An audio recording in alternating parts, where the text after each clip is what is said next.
वायदा का top gainer है, 12% के आसपास के गेंस हैं और उसकी वजह यह है कि कंपनी ने 45,000 करोड़ रुपए का कैपेक्स प्लान चॉकआउट किया है और उसमें से 30,000 करोड़ रुपए की फंडिंग कंपनी की योजना है कि वो बैंकों के जरिए लेंगे।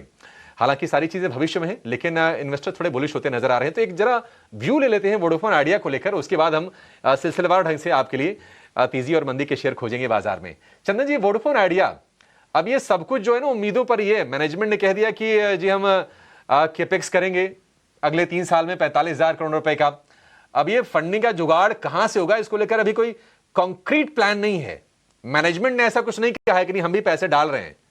आपकी राय सर वोडाफोन आइडिया को लेकर? बिल्कुल देखिए, अब ये रिटेल फैंसी काउंटर है, बट इसमें मोमेंटम आता है और कहीं ना कहीं रीजन से वापस डिक्लाइन आता है और नीचे से बाइंग आती है। सो एक चीज ध्यान रखें, इस तरह के काउंटर में बड़ा अलोकेशन तो नहीं किया जा सकता है, बट ट्रेडिंग स्विंग्स देखे जाते हैं। ओवरऑल आप देखोगे पिछले लगभग 4 वीक में करेक्टिव मूव देखने को मिला था। 12 रुपए 80 पैसे से नीचे में 9 रुपए 70 पैसे गया, वापिस अब 10-12% की बढ़त के साथ 11 है। तो बाई ऑन डिक्लाइन तो हो रहा है, बट बड़े टारगेट्स बनने मुश्किल है। मेरा ऐसा मानना है किसी के पास भी पोजीशन है तो 9 रुपए 70 पैसे 9 रुपए 80 पैसे का सपोर्ट रखिए। पहला टारगेट 12.80 है और 13 है, वहां तक के स्विंग बन सकते हैं। तो 1280-30 निकलते हैं तब भी जाके एक मेजर ट्रेंड क्लियर होगा। अदरवाइज आपको एक बड़े दायरे में यहाँ पे स्विंग प्ले करने की सलाह ही रहेगी।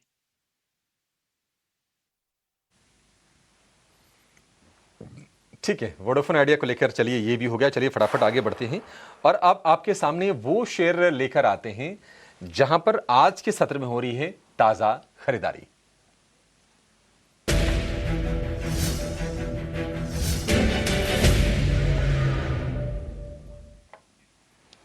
ताजा खरीदारी की अगर हम बात करें तो आप देखेंगे कि अरविंदो फार्मा में लॉन्ग पोजीशन ऐड होती हुई दिखाई दे रही हैं। इसके अलावा डिक्सन के शेयर में तेजी आ रही है। डिक्सन के नतीजे अच्छे आए थे और हम शेयर देख रहे हैं कि 3% ऊपर आपको नजर आएगा।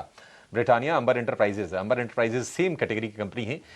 ईएमएस वाली ये कंपनी है अंबर भी, और इसमें भी करीब 5% के आसपास का उछाल हम देख रहे हैं। तो डिक्सन पर जरा व्यू लेते हैं। डिक्सन की तेजी आपको क्या लगता है चंदन जी कि सस्टेन हो पाएगी? काफी ज्यादा पिटा हुआ ये शेयर है। ये 18-18,500 रुपए के भाव से गिरते गिरते 10,000 रुपए के आसपास भाव हो गए थे। अब थोड़ी सी बाइंग आ रही है। कितने आशान्वित हैं आप शेयर के स्टेबिलिटी को लेकर?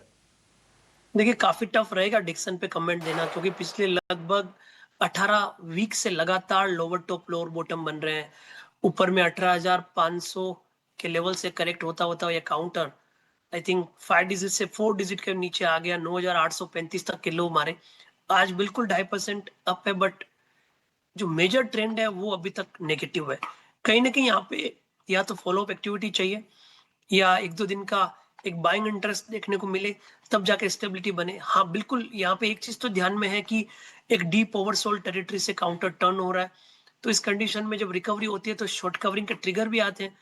बट इंपॉर्टेंट चीज ये है कि फॉलोअप एक्टिविटी आए क्या, क्योंकि फॉलोअप एक्टिविटी आएगी तभी जो शॉर्ट्स है वो कवर करेंगे। अदरवाइज जिन्होंने भी शॉर्ट्स की पोजीशन कैरी की है उनके अच्छे खासे ग्रिप में काउंटर है। तो मेरा ऐसा मानना है कि टफ रहेगा कि मेजर ट्रेंड चेंज होगा या नहीं होगा, बट एक बार के लिए बाउंस बन सकते हैं। मोटे तौर पे 10,150 को सपोर्ट के तौर पे काम करना चाहिए।